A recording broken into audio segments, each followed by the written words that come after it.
제가 봉독해 드리도록 하겠습니다. 구약성경 391쪽이 되겠습니다. 사사기 제17장 1절입니다. 에브라임 산지에 미가라 이름하는 사람이 있더니 그의 어머니에게 이르되 어머니께서 천백을 잃어버렸으므로 저주하시고 내 귀에도 말씀하셨더니 보소서 그 은이 내게 있나이다. 내가 그것을 가져갔나이다 하니 그의 어머니가 이르되 내 아들이 여호와께 복받기를 원하노라 하니라. 미가가 은 1,100을 그의 어머니에게 도로 주매 그의 어머니가 이르되 내가 내 아들을 위하여 한 신상을 새기며 한 신상을 부어 만들기 위하여 내 손에서 이 은을 여호와께 거룩히 드리노라. 그러므로 내가 이제 이 은을 내게 도로 주리라. 미가가 그 은을 그의 어머니에게 도로 주었으므로 어머니가 그 은 200을 가져다가 은색장에게 주어 신상을 새기고 한 신상을 부어 만들었더니 그 신상이 미가의 집에 있더라. 그 사람 미가에게 신당이 있으므로 그가 에봇과 드라빔을 만들고 한 아들을 세워 그의 제사장으로 삼았더라. 그때는 이스라엘에 왕이 없으므로 사람마다 자기 소견에 옳은 대로 행하였더라. 자, 오늘은 자유가 방종이 되는 시대, 제 멋대로의 신앙에서 벗어나라 라는 말씀으로 함께 은혜를 갖도록 하겠습니다. 여러분, 사사기는 하나님이 이스라엘에게 자유를 주셨습니다. 자유만 주셨냐? 아니요, 땅도 주셨습니다. 그리고 땅도 주고 자유도 주고 그랬더니 그들이 그 땅에서 어떻게 살았더라. 그게 바로 사사기를 통해서 우리에게 전해지는 말씀입니다. 그런데 자유가 주어졌는데 자유와 비슷한 게 있습니다. 그게 뭐냐? 방종이에요. 오늘 설교 제목이 자유가 방종이 되는 시대. 그러면 자유는 또 뭐고 또 방종은 또 뭐냐? 자, 둘 다 자유로워 보입니다. 마음대로 하는 것 같아요. 그런데 차이가 있습니다. 뭐가 있냐? 책임이 있느냐? 의무가 있느냐? 책임과 의무가 있으면 그게 자유예요. 책임과 의무를 수반된 자유로움은 자유입니다. 그런데 책임과 의무는 없으면서 지 마음대로 하는 거, 이거는 방종이에요. 그래서 이 두 차이를 여러분 구분해야 됩니다. 그래서 이 방종에 대한 사전적인 의미를 보면 이렇습니다. 제 멋대로 행동하여 거리낌이 없는 상태를 방종이다라고 합니다. 오늘 우리도 자유라는 이름하에 방종하고 있지 않는지 우리 자신을 한번 쭉 돌아봐야 됩니다. 그 자유 속에는 반드시 책임과 내가 짊어져야 할 의무가 있음을 우리에게 분명하게 얘기하고 있습니다. 자, 그래서 이렇게까지 오게 된 상황에 대해서 우리가 살펴보려면 사사기를 조금 살펴봐야겠죠. PPT 이미지를 한번 보여주십시오. 자, 하나하나씩 보여주세요. 예, 지금 보시면 영상이 떠 있습니다. 특별히 사사기는 6명의 대사사와 소사사로 구성이 되어 있습니다. 온니엘부터 시작해서 드보라까지 처음에 4명은 아주 모범적이에요. 롤 모델입니다. 설교 노트에도 이미지 있으니까 보시면 돼요. 자, 그런데 문제는 그 다음부터요. 그 다음이 5번째가 기드온입니다. 엔터를 쳐보세요. 자, 그러면 기드온부터는 무슨 일이 일어나느냐? 그 전에는 사사가 사는 동안에는 이스라엘에 평강이 있었습니다. 문제는 사사가 죽자 변절되고 타락했는데 4명까지는 드보라까지는 그랬는데 기드온에 가서는 기드온부터 자체가 말은 그랬어요. 우리의 왕이 되어 주시옵소서. 그러니까 아니다. 나는 왕이 아니고 하나님의 왕이다. 말은 그래놓고 정작 자기가 왕처럼 살아요. 그러니까 그죠? 말 따로 행동 따로. 말 따로 행동 따로를 살면 누가 가장 영향을 입는지 아세요? 자식들이 다 영향을 입어요. 우리 아버지는 말은 저래 해도 행동은 요렇게 한다. 그러니까 그 아들 서자였던 아비멜렉이 반역을 일으킵니다. 그래서 본처들이란 말이 맞는지 모르겠어요. 하여튼 여자 공식적인 결혼을 해서 낳은 자식들의 아들들을 다 죽여버리고 서자였던 그가 그저 왕이 되려고 했던 모습이 반역이 일어나죠. 이것들로 인해 어지러웠던 세상을 돌라와 야일이 다시 한번 수습을 합니다. 그 다음에 입다가 등장합니다. 입다가 등장하면서 십볼렛이냐 쉽볼렛이냐 SH 발음이 되냐 안 되냐를 가지고 그죠? 에브라임 지파를 학살하죠. 42,000명이나 되는 사람을 학살했어요. 여러분, 눈 감고 42,000명 한번 여러분 생각해 보세요. 머릿속에 어마어마합니다. 눈 개수를 합치면 42,000 곱하기 2가 되잖아요. 84,000명이 됩니다. 84,000개가 되죠. 여러분, 어마어마한 숫자예요. 그거를 학살을 해요. SH 발음 되느냐 안 된다. 이런 일들이 자행됩니다. 심지어 삼손에 가서는 삼손 그러면 우리가 상징적인 게 뭐예요? 힘센 장수 아니에요? 정작 힘만 셌지 이스라엘 역사에 있어서 사사에 있어서 사사가 그전에는 전쟁을 일으키면요 어떻게 하든지 이겼어요. 결과가 승리라가 있었습니다. 그런데 삼손에게 가서는 승리가 없어요. 첫 번째 패배를 안깁니다. 그러면서 이 사사기 시대에 암울한 점점 보세요. 분위기가 내리막길이에요. 그죠? 내리막길. 엔터 한번 쳐보시겠어요? 그래서 저 시대가 어떤 거냐? 사사로 대표되는 이스라엘의 전체 상황을 얘기하고 있습니다. 그래서 12명의 사사를 얘기하는데 결국 12명은 뭘 의미하느냐? 완전수도 되지만 결국 저것은 이스라엘의 12지파를 상징하는 의미가 되죠. 그런데 여러분 우리가 이제 사사기 서론에서 우리가 살펴봤듯이 원래 하나님께서 이스라엘 백성들에게 땅을 주고 사사를 세운 것은 하나님의 원래 목적이 아니에요. 이거는 하나님의 플랜 B, 원래 목적은 플랜 A는 따로 있고 이게 왜냐하면 이스라엘들이 하나님을 제대로 안 섬기니까 하나님께서 주변에 열국들을 남겨두신 거예요. 그리고 그들이 침략하고 압제를 함으로 말미암아 부르짖었을 때 사사를 통해서 구원하시기로 하신 일종의 임시 방편 플랜 B였습니다. 원래 목적은 아니었습니다. 그런데 오늘 사사기는 이런 큰 사사들의 12명의 스토리를 통해서 사사기 시대의 숲을 보여줘요. 대충 사사기 시대는 둘러보니까 이 숲을 보니까 이렇더라 라는 것을 얘기하고 있고 지금 이제 17장부터는 후반부라서 이제 나무를 우리 가운데 보여줄 텐데 엔터 한번 쳐보시면 이 나무는 어떤 거냐? 자, 13번째 이스라엘의 지파를 소개합니다. 원래 이스라엘은 12지파죠. 12지파지만 13번째 지파가 있습니다. 왜? 하나님께서 그 레위 지파에게는 땅을 유업으로 분배받도록 하지 못하게 하셨죠. 하지만 대신에 뭘 하셨죠?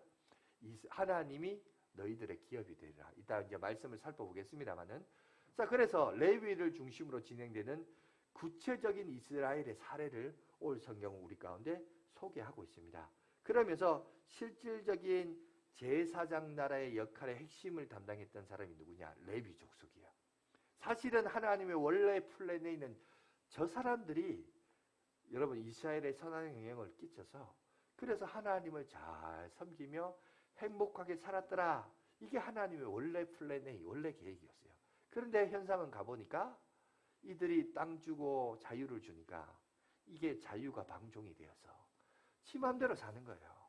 우상도 섬겼다가 하나님을 형상하다 했다가 온갖 범죄도 저질렀다가 아니 하나님께서 가나안 땅을 시신 이유는 그들의 범죄를 심판하기 위하여 그들을 세우셨는데 정작 그들도 그렇게 돼버린 거예요.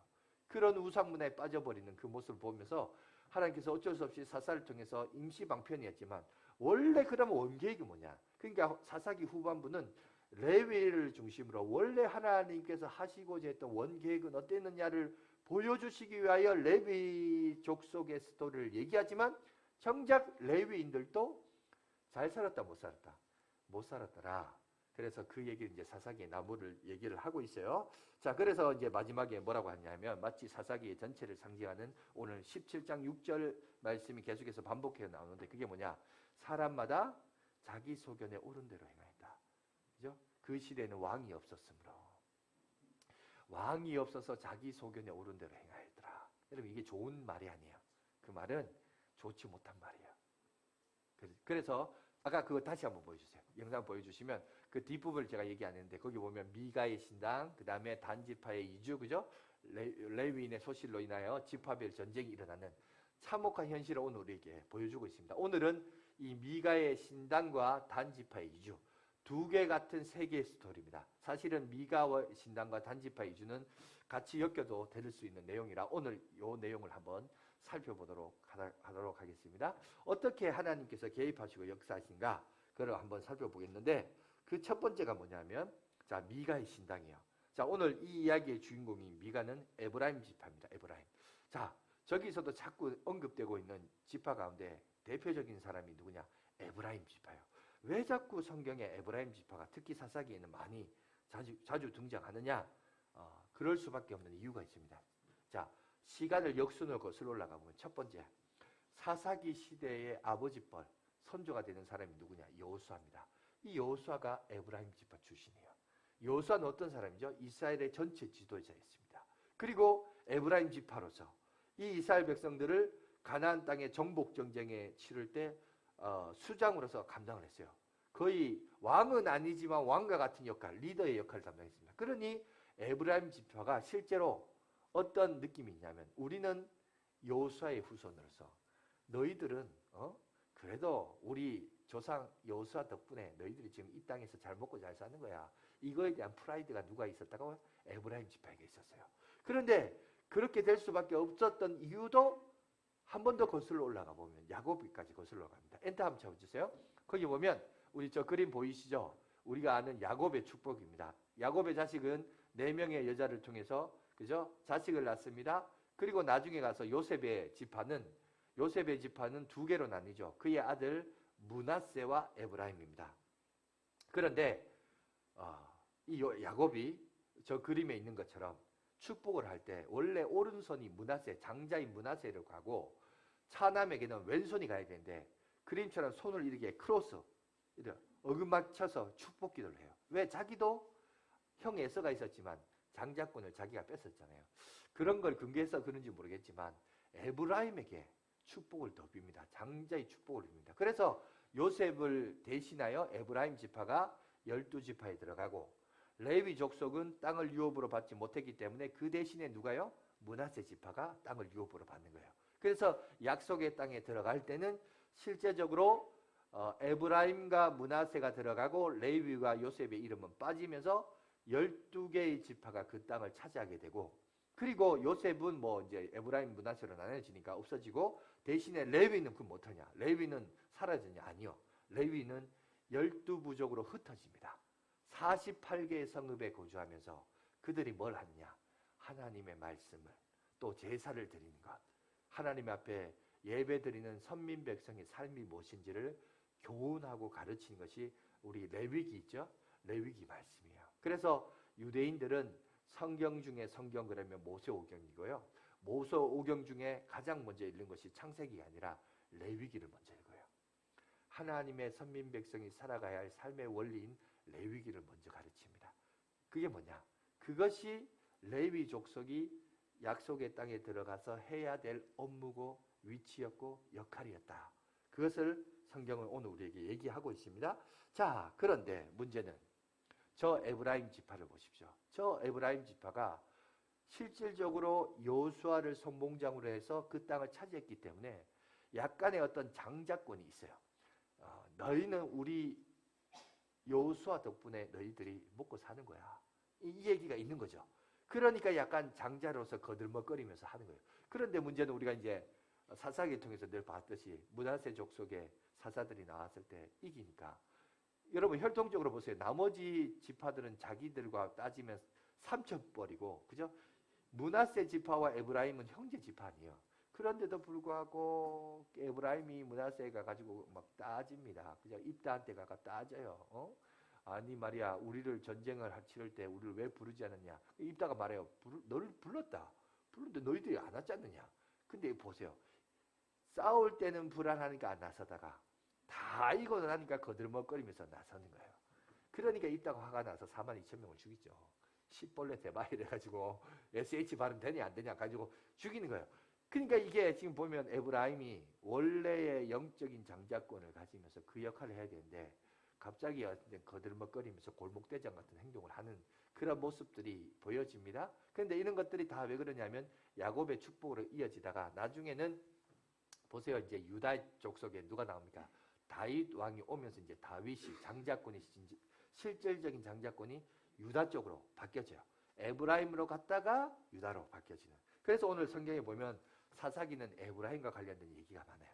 실질적인 이스라엘에게 있어서의 실권을 장악했던 세대가 여호수아 후손이었던 에브라임 지파였기 때문에, 우리도 보면 맨날 뉴스가 뭐예요? 정치 얘기 아니에요. 실권이 여당이나 맨날 그 얘기가 나오잖아요. 그죠? 네, 그렇고 그런 얘기임에도 불구하고 또 그 얘기, 왜? 실권을 잡았기 때문에. 실권을 가진 자가 이야기가 뉴스들이 제일 많습니다. 자, 그런데 문제는 자, 이 미가라는 에브라임 지파의 한 사람이 스토리를 보니까 이렇게 해요. 오늘 은으로 된 1100세겔을 어머니 거를 훔쳤습니다. 이제 저를 비춰주시면 됩니다. 자, 훔치니까 어머니가 화가 나죠. 화가 나서 저주를 합니다. 도대체 누가 훔쳐갔는지 모르지만 여호와 이름으로 맹세 안 하니 막 저주를 해요. 그러니까 그 얘기를 그의 귀에 들렸습니다. 양심에 찔렸는지 미가가 어머니 것을 내놓습니다. 제가 가져갔습니다.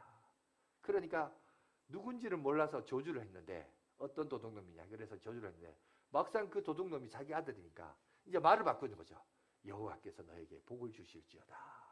근데 복을 주셨다. 말만 바꾸면 되는데 이것으로는 이거는 뭐가 속이 안 시원해요. 불편해요. 그래서 뭘 하냐? 그 은혜를 가지고 은색장에 가서 형성을 합니다. 소위 말해서 우상을 만드는 거죠. 여러분 오늘 이 자리에 참석하신 저와 여러분들이 신앙에 대해서 어느 정도 수준이 있는 사람이라면 보면서 여호와의 이름을 부르면서 우상을 만드네? 여러분 이거 눈치채야 돼요. 이게 그렇고 또 다른 문제는 뭐냐? 또 집에다가 신당을 지어요. 무당집에 신당 짓듯이 그렇게 신당을 지어요.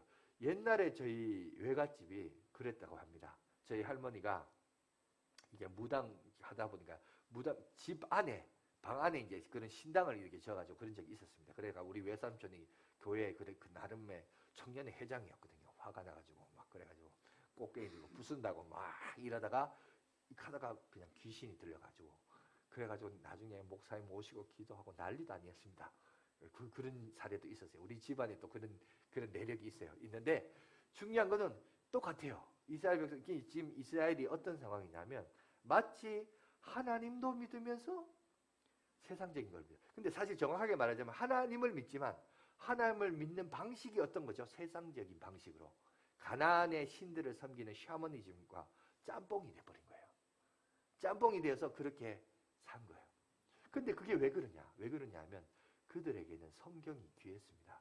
오늘날 우리들에게는 성경이 일반인들에게까지 전달이 되지만 그래서 문제는 우리가 안 읽어서 문제죠. 그죠? 우리의 양심을 걸고 말하자면 우리가 성경을 안 읽어서 문제지. 근데 옛날에는 성경책 자체가 귀했어요.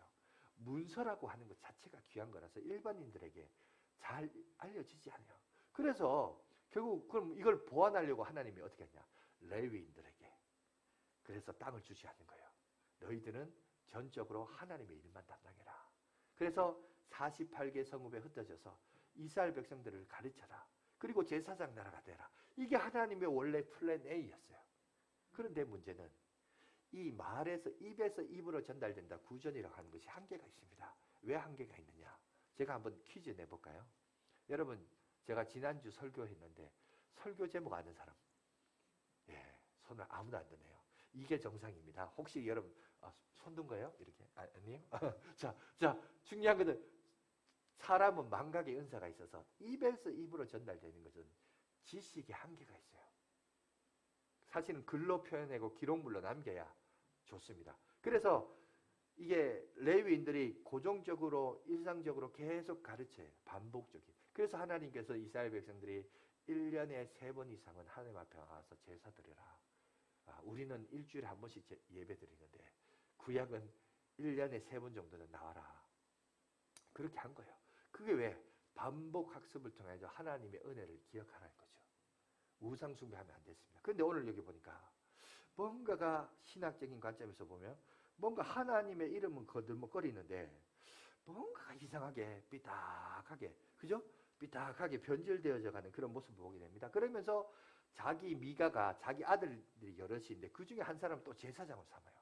이거는 제사장이 되려면 레위 족속 무엇보다도 성경에서 유일한 세습을 허용했던 레위 지파의 혈통을 따라서 제사장이 되어야겠는데 아버지가 제사장이면 그 아들이 제사장이 되어야 되는데 오늘 여기 보니까 미가는 자기 마음대로 자기 아들 하나를 제사장을 세웁니다. 그래서 관리하게 합니다. 그러다가 여러분 한 레위 청년이 자기 집을 지나가요. 옳다구나 잘됐다. 그 청년을 데려다가 자기 집안의 제사장으로 산수입니다.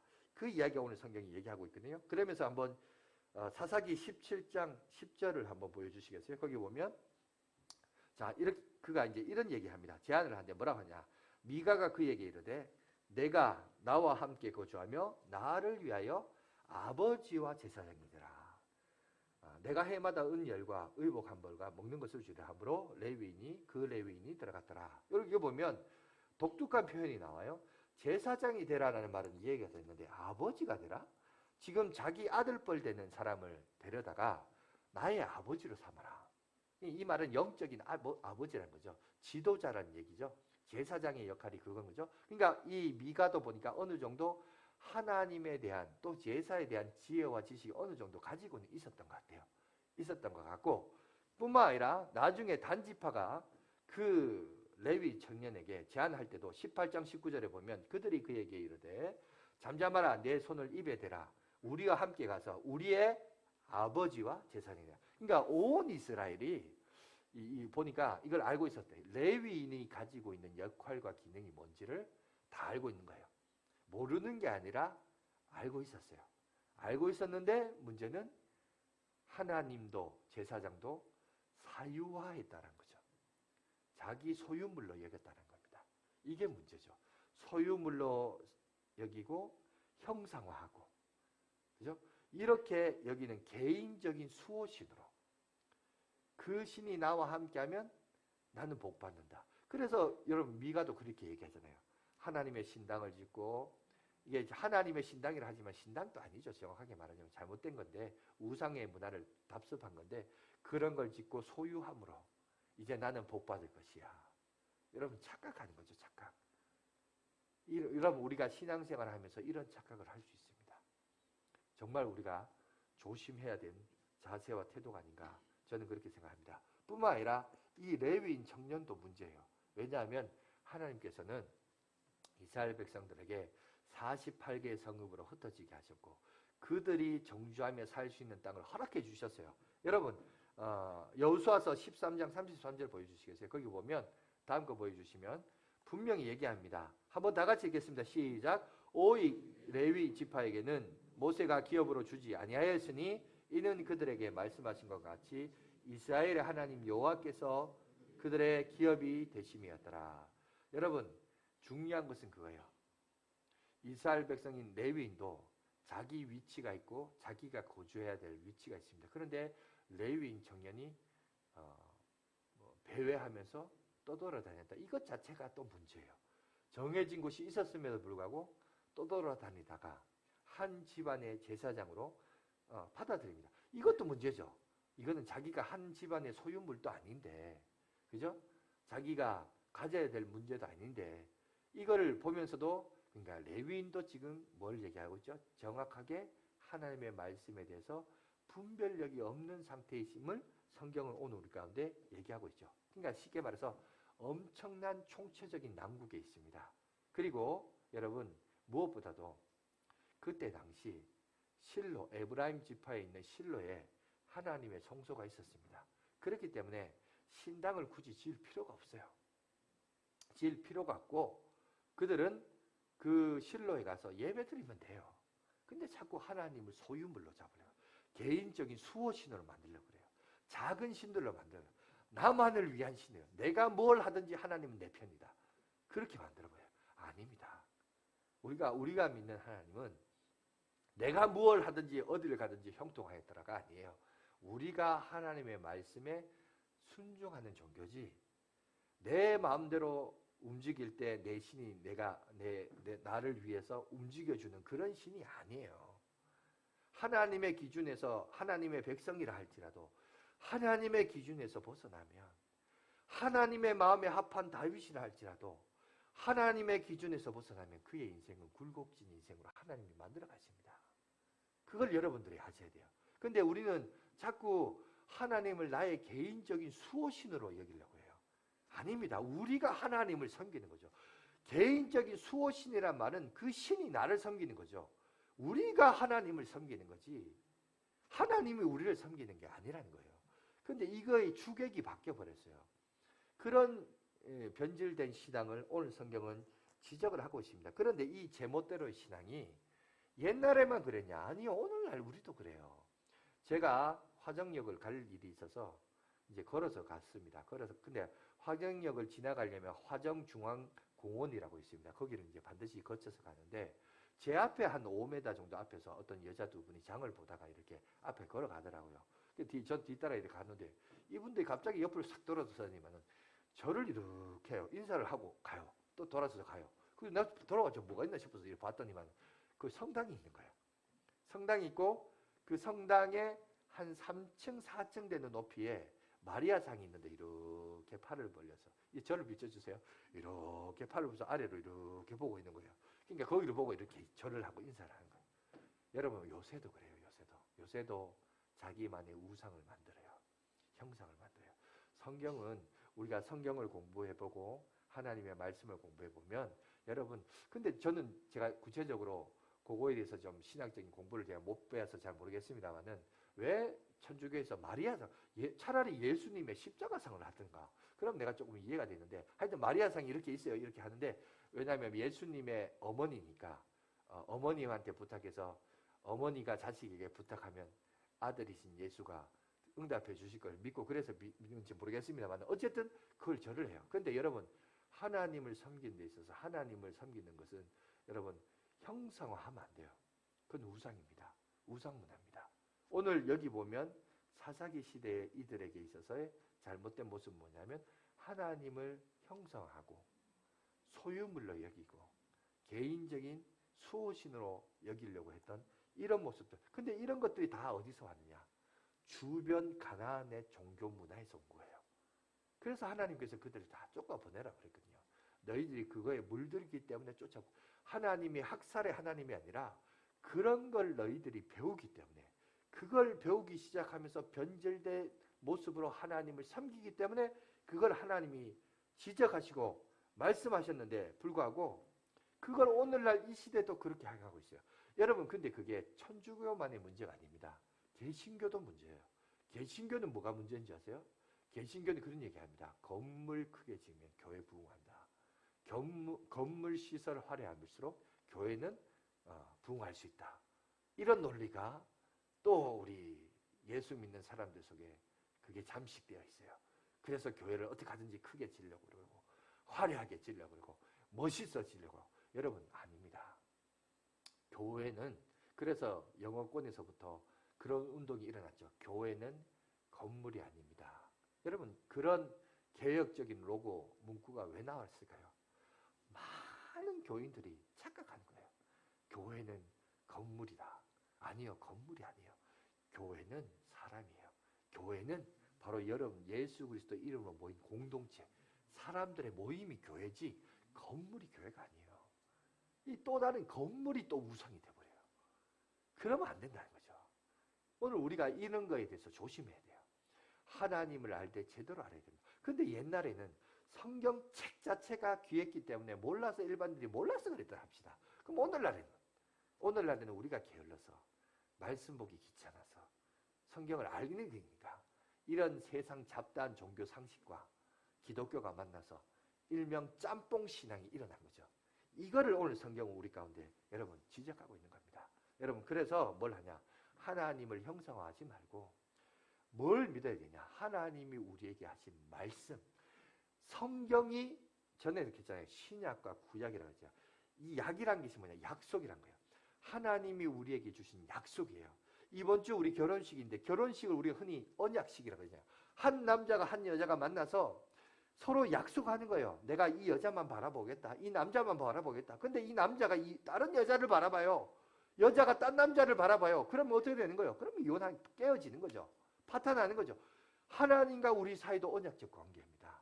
오직 하나님만을 바라보며 또 하나님이 우리에게 주신 약속 그게 뭐냐? 성경이죠.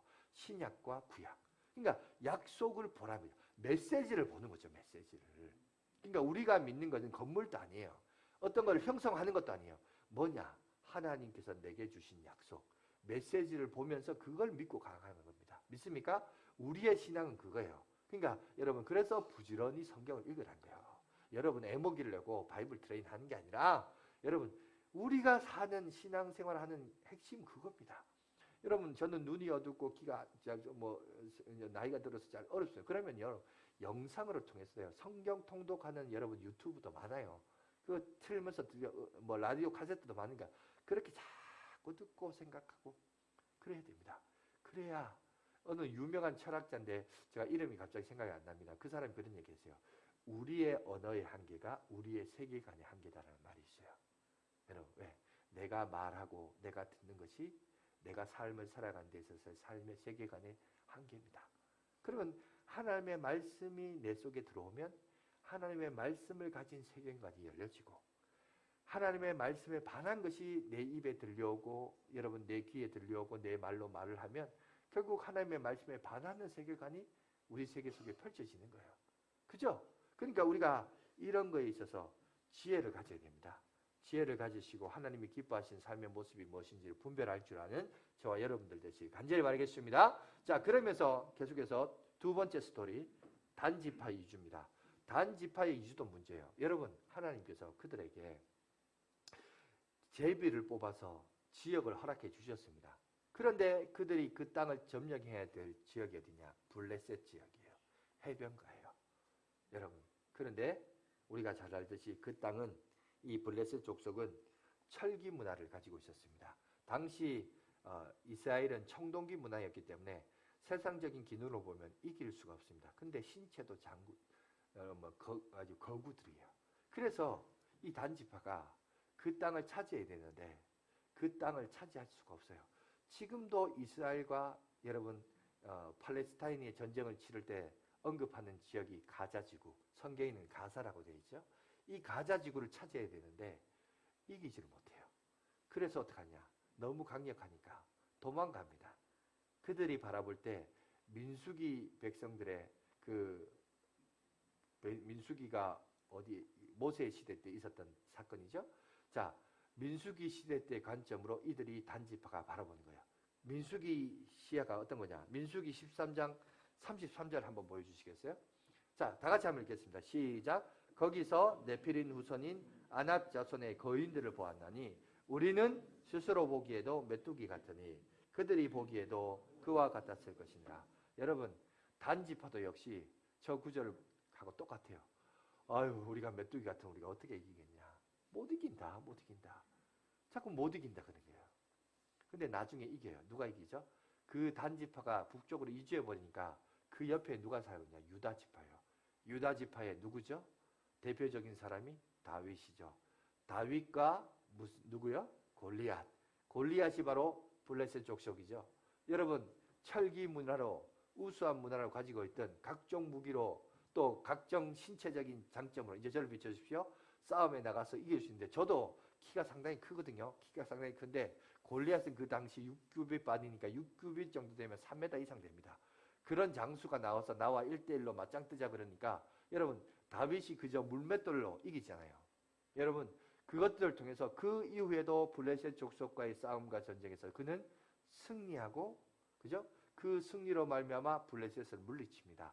그것이 유다 족속에 가요. 하지만 원래 그 일은 누가 해야 되냐? 단지파가 해야 됐어요. 단지파가. 그런데 단지파가 그것을 하지 못하고 결국은 그들이 그 싸움에서 도망을 치면서 북쪽으로 갑니다. 근데 북쪽으로 경유하며 갈 때 반드시 에브라임 산지를 지나가게 되어 있거든요. 그래서 에브라임 산지를 지나가면서 미가 집을 드립니다. 미가의 집에 이제 저 비춰주세요. 자, 미가 집에 들으니까 미가 집에 보니까 한 레위 청년이 있는 거예요. 그래서 그 레위 청년에게 묻습니다. 뭐라고 묻느냐? 우리가 북쪽으로 정탐할 것인데 우리가 가면 되느냐? 여러분, 레위인은 하나님의 말씀을 기억하고 소유했던 사람들 아니에요? 그렇다면 그가 뭐라고 대답해야 되냐면 오늘 성경의 본문처럼 말하면 안 돼요. 아니다, 너희들 돌아가라. 다시 그 블레셋 땅을 차지해라. 하나님이 너희들을 도와주실 것이다. 이렇게 해야 되는데 이제 아는 거죠. 그 질문의 의도를 알까요 모를까요? 이 레위 청년이 눈치가 빨랐어요. 알았어요. 올라가라. 하나님께서 너희에게 복을 주실지어다. 여러분 이렇게 말하면 돼요 안 돼요? 벌써 한 집안의 제사장이 되겠다고 말하는 것 자체도 문제고 그 근원적으로 들어가면 그가 거주할 땅이 있음에도 불구하고 그 땅을 떠나서 배회하고 있었던 것 자체도 문제고 그리고 여러분 단지파가 와서 그렇게 물었을 때 그 사람의 비위와 마음을 맞춰서 말하는 것도 문제예요. 그러면 그거는 제사장이 아니죠. 그죠? 오늘날 어떻게 보면 교회도 저는 마찬가지라고 봅니다. 교회에 와서 교인들이 기도하고 뭐 부탁을 하고 해요. 청탁을 할 때도 많아요. 우리 교회에 그런 사례 많습니다. 제가 말을 다 안 해서 그렇지. 최근이 아니라 우리 여기 이주해서 교회에 왔다가 안 나오시는 분들 중에 안 나오는 많은 가정들 중에는 많은 분들이 저한테 와서 이렇게 밥 사주면서 밥을 그냥 사주겠어요? 뭐 있다고요. 순수하게 밥 사주는 사람은 우리 교회 중직자들밖에 없고, 보니까 다들 왜 자꾸 와서 뭐 밥을 사주지? 근데 그게 뭐가 있다고요. 근데 참 그럴 때 불편해요. 목회를 잘해서. 마음을 모르냐? 알죠. 뭘 원하는지 알아요. 근데 참 그렇습니다. 뭐냐면은 이게 그 사람의 마음대로 내가 해줘야 되느냐, 하나님의 기준대로 공의대로 해야 되느냐, 이거에 대한 참 갈등이 있어요. 근데 갈등이 있는데, 그래서 내가 공의대로 해요. 그럼 결과가 어떨까요? 다 교회 안 나와요. 안 나오더라도 그건 내가 짊어져야 십자가인 것 같아요. 참 그건 좀 어쩔 수 없는 것 같아요. 그런데 많은 어떤 다른 교회의 경우에는 많이 타협합니다. 맞춰갑니다. 그러면 그 이후로부터는 이제 주의 종이 아니라 그 사람의 종이 되는 거죠. 그거는. 그죠? 그래도 된 거 아닙니까? 그러니까 저는 개인적으로, 그래서 개인적으로 저 찾아오는 거 안 좋아합니다. 거의 대부분 10중 8구는 참 목사님 감사해요, 이런 사람은 한두 사람이고, 거의 대부분은 뭔가 나한테 뭐 부탁하려고 와. 그러니까 참 불편해요. 근데 그 부탁이 하나님과 교회에 양심적으로 문제가 안 생기면 제가 들어줄 수 있어요. 근데 거의 보면 그게 뭔가가 이제 거슬려. 그 거슬림이 있어요. 오늘 여러분 여기도 보세요. 진짜 레위 사람이면 하나님께서 너희들에게 제비 뽑아서 그 땅을 주지 않았느냐. 담대하라. 오직 강하고 담대하라. 싸워라, 이겨라. 이래야 이게 정상 아니에요. 그런데 그게 아니에요. 축복을 비는 거예요. 아니나 다를까 북쪽에 올라가서 보니까 땅이 너무 좋네요. 좋고 하여튼 그렇게 되다 보니까, 그래서 그들이 이제 돌아옵니다. 돌아오면서 이래 가만히 보니까 그 제사장이 그때 가가 축복을 빌었는데, 아이고야 그 제사장 신령하네. 이게 신령한 게 아니라 자기는 이게 보면 자기 이익에 의해서 눈이 먼 거죠. 단지파도. 그러니까 이제 그 제사장에게 찾아갑니다. 그냥 찾아가지 않고 600명의 군사와 함께 그 집을 찾아가요. 찾아가가지고 뭐라고 하느냐. 아까 우리 구절 아까 읽었는데 앞서, 야, 한 집안의 제사장이 낫냐, 한 지파의 제사장이 낫냐, 네가 선택하라. 약간 겁도 주면서 막 얘기해요. 그러자 여러분 18장 20절 보여주시겠어요? 이렇게 얘기합니다. 자 보세요. 그 제사장이 마음에 기뻐하여 에봇이 뭐냐면 제사장이 입는 거예요. 근데 저거는 대제사장이 가지고 있어야 되는데, 여러분 미가가 에봇을 만들었죠. 에봇과 드라빔과 만든 것들, 새긴 우상들을 받아가지고 그 백성 가운데로 들어가니라. 여러분 그냥 옳다구나 하고 이제 그냥 들어가는 거예요. 할렐루야 아멘 이러면서, 할렐루야 아멘도 아니지만은 사실 자기 만족을 위해서 이렇게 나아가는 그의 그 레위 청년의 모습을 오늘 성경 우리 가운데 얘기하고 있습니다. 그러니 여러분 이 사실을 알고 있었던 미가가 가만히 있겠어요? 동네 주민들과 함께 추적해서 따라갑니다. 어떻게 해서 우리에게 이런 악행을 저지르느냐. 그러면서 얘기하지만 워낙 이 단지파 600명이 자기들 둘러싸워 겁박을 하니까 이길 수가 없죠. 그러니까 이기지 못해서 그냥 결국은 돌려보냅니다. 돌려보냈는데 문제는 여러분 저기 소개되어 있는 에봇과 드라빔과 새긴 우상은 어디서부터 나왔죠? 이 스토리가 어디서부터 나왔죠? 자기 어머니의 물건을 훔친 것에서부터 스토리가 출발됩니다. 무슨 얘기냐? 사사기 시대는 가족과 가족끼리도 사기치고 훔치고 도둑질하고, 심지어 이제 한 걸음 더 나가서 동족끼리도 서로 사기치고 훔치고 빼앗는 이런 시대가 무슨 시대? 사사기 시대였더라. 그러면서 말하기를 여호와여 내게 복을 주시옵소서.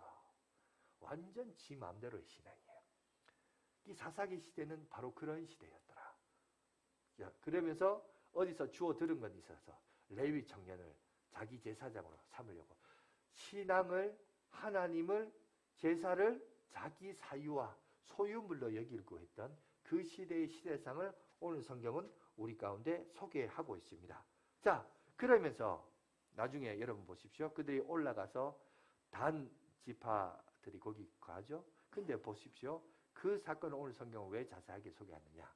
단 지파 이주를 왜 소개하냐면 나중에 이게 이스라엘 백성들에게 올무가 돼요.